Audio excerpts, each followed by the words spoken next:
bem-vindos a mais um vídeo. Essa semana a gente vai ter 2 vídeos.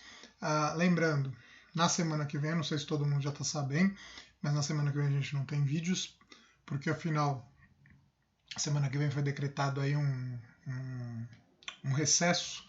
Então, como vai ser um recesso, eu não vou ter vídeo, não vou postar vídeo algum voltado aos alunos. A gente vai fazer 2 vídeos essa semana. Esse primeiro é voltado ao positivismo, ao Comte, enfim, encerrando um pouco essa parte de filosofia e ciência. O segundo vídeo é sobre dialética, introduzindo a questão da liberdade, que a gente vai trabalhar. Aí eu retomo esse assunto em setembro, né? Próxima semana de videoaula, eu retomo esse assunto em setembro. Então vamos lá, né? Basicamente, eu vou apresentar sem slides aqui o que foi o positivismo e tal. Depois eu vou ler o trecho, né? Tem 4 slides que eu peguei um texto do próprio Comte, que exemplifica, né? Ele traz ali a descrição do que ele defende, né? Das ideias dele que ele defende. Então, o Comte ele é o pai do positivismo e também é um dos primeiros pensadores a colocar a questão da sociologia como uma ciência. O Comte ele vai se inspirar nas ciências, né, nas ciências experimentais, aí, química, física, biologia, para dizer que, como a ciência é neutra, as outras áreas do conhecimento, ou os estudos sobre a sociedade, de uma maneira geral, têm que ser da mesma forma. Então, o Comte ele é um dos pais da sociologia e é um dos pensadores que tem uma grande importância, exatamente porque ao trazer a sua abordagem sobre a sociologia, ele defende que o estudo tem que ser um estudo de observação, não de intervenção. Então, vai ser, por exemplo, totalmente contrário do que vai ser lá o pensamento do Marx. A gente vai falar um pouquinho do Marx no próximo vídeo, eu vou falar mais dele em outros momentos. Mas, basicamente, o Comte ele vai ver a ciência, né, como um modelo de conhecimento, porque ela é a observação, é a descrição dos fatos. O positivismo ele tem esse nome, em grande parte, porque há a visão positiva da humanidade.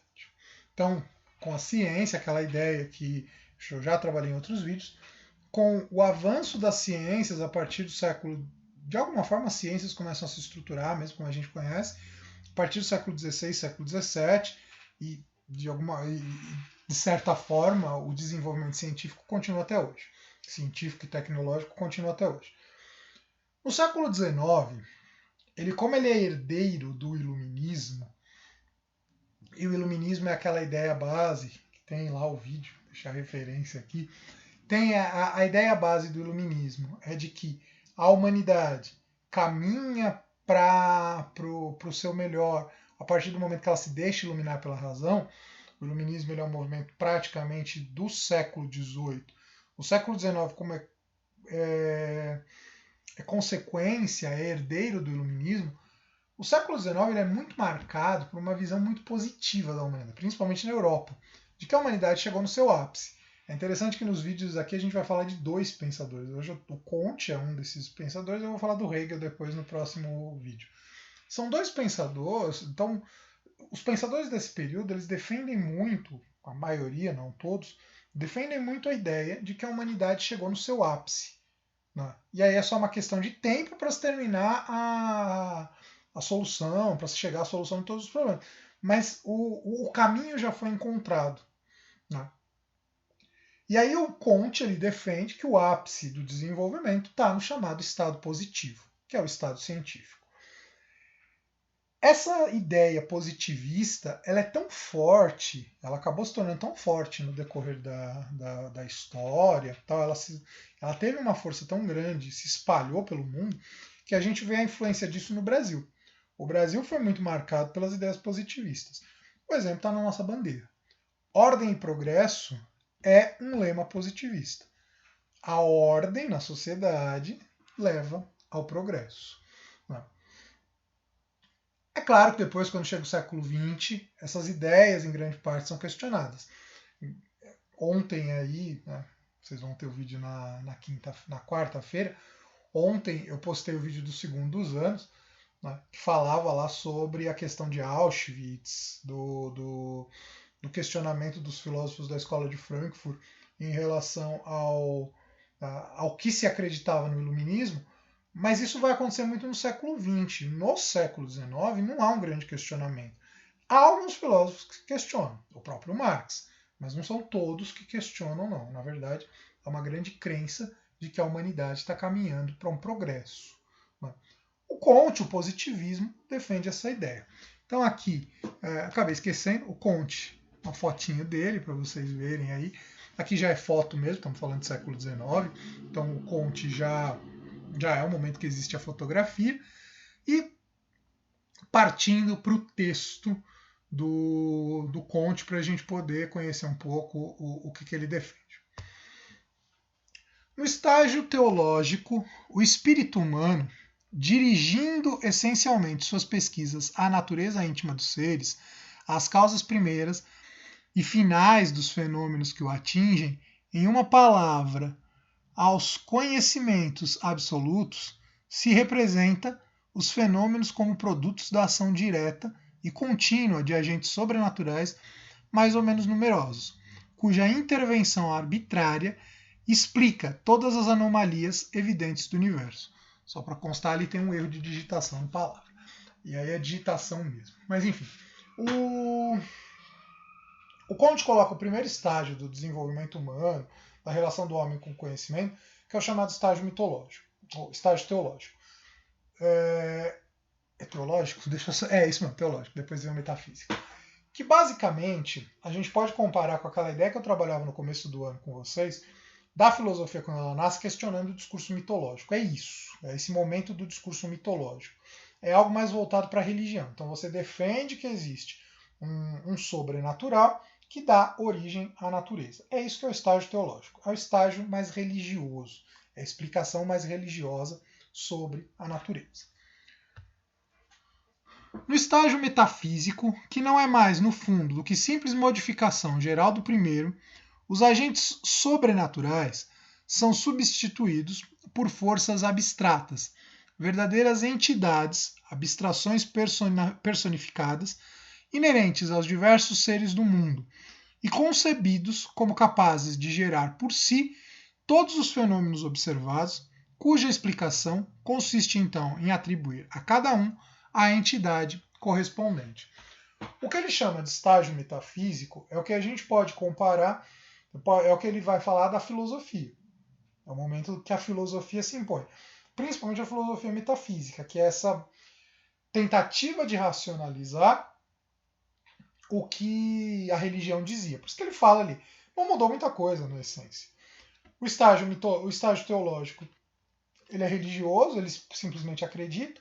O estágio metafísico é aquele que tenta explicar racionalmente e obviamente não consegue, porque a gente já viu isso no bimestre passado. Uma origem sobrenatural do mundo. E aí a gente vai para o terceiro estágio, que é o estágio positivo. Por fim, no estágio positivo, o espírito humano, reconhecendo a impossibilidade de obter noções abstratas, renuncia a buscar a origem ou o fim do universo e a conhecer as causas íntimas dos fenômenos, para consagrar-se unicamente à descoberta, com o uso combinado do raciocínio e da observação de suas leis efetivas, isto é, de suas relações invariáveis de sucessão e de semelhança.